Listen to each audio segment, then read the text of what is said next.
নমস্কার বন্ধুরা, তোমরা সবাই কেমন আছো? এই দেখো, এতদিন পর অসুখ থেকে উঠলাম। আজকে তাও গলার আওয়াজ পাওয়া যাচ্ছে। এতদিন তো কিছুই ছিল না গলা দিয়ে। তো বলেছিলাম তোমাদের পুজো আছে, কালকে তো মাঘী পূর্ণিমা। তো আজকে তো অলরেডি সাজানো হয়ে গেছে, আরও অনেক ভিডিও কালকে আছে তোমাদের দেবো। তো সকাল সকাল আজকে কিন্তু প্রচণ্ড ঠান্ডা পড়েছে, দেখো কুয়াশা কুয়াশা। এখন ভোর 6টা বাজে। তোমার বাবাকে কালকে বলেছি যে তুমি আমাকে অসুখ করে রেখে দিলে, তোমার পুজোতে আমাকে এইভাবে রাখবে। তো যাই হোক, বাবার মনে হয় চেয়েছে। আমি তো বাবাকে ধরো ভালোবাসি, ঝগড়াও করি, মানে সব কিছুই উনি। তো দেখো কি সুন্দর সাজানো হয়েছে, সকালটা কি ভালো লাগছে। আজকে তো আমি ব্লাড দেব, ব্লাড ডোনেশন ক্যাম্প হবে। আমি তোমার আগে বছরে দরকার পড়লে কারো দিতাম, হ্যাঁ বছরে 1-2বার দিই। কিন্তু যেদিন থেকে বাবা অসুস্থ হয়েছে, বাবার তো প্রচুর ব্লাড দিতে হয়েছে, কেউ না কেউ তো দিয়েছে।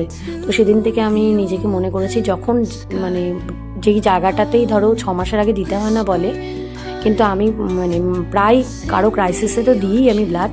এবং যেখানে ক্যাম্প আমার মনে হয় যে যেটা সঠিক হচ্ছে, সেই জায়গাটা আমি ব্লাড দিই। তো আজকে আমি ব্লাড দেব। তো কাল পরশু অনেকদিন ধরে খাওয়া দাওয়া, শরীর তো দুর্বল হয়েই আছে।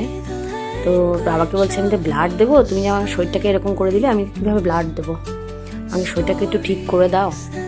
গলা দিয়ে তো আওয়াজ বেরোচ্ছিল না, এখনও ঠান্ডা লেগে আছে, কিন্তু তবু এই দেখো এখানে হোম যজ্ঞ হবে।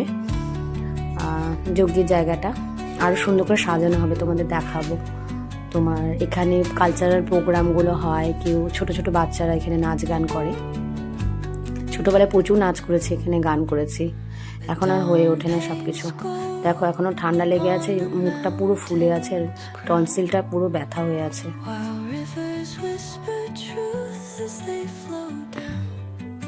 তো দেখো কি সুন্দর সাজিয়েছে।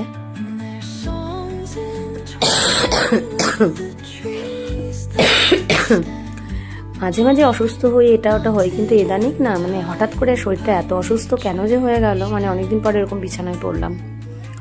তো অ্যান্টিবায়োটিক খেলে তো মানে শরীরটা খারাপ হয়েছে, আর অ্যান্টিবায়োটিক খাচ্ছি না, হোমিও ওষুধই খাচ্ছি, ওটা শ্যুট করেছে। কালকে থেকে একটু গলাটা বেরোচ্ছে, আজকেও মোটামুটি ঠাকুরের আশীর্বাদে গলাটা ঠিকঠাক চলছে। এই যেটা আমার ঠাম্মা, আর এটা আমার দাদু মানে ঠাকুরদা। তো তাদের উৎসর্গ করেই মানে বাবা মন্দিরটা কি তাদের নামেই সে করেছিল। এই দেখো এই ছোট বাবাটাকে দেখেছো, যে এই ছোট বাবাটাকে সবাই স্নান করায়, তারপরে তোমার প্রণাম করে, ফুল দেওয়ার জন্য সুযোগ করে। এত বড় বাবাটাকে তো সবাই মিলে ভিড় হয়ে যাবে, বাইরে রাখা হয়।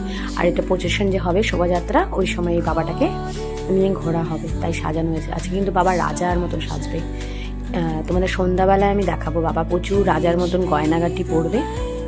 সবসময় তো পরে রাখানো যায় না, আজকের দিনটাতে দেওয়া হয়। এই যে এটা আমার ছোট বাবা, সোনা বাবা।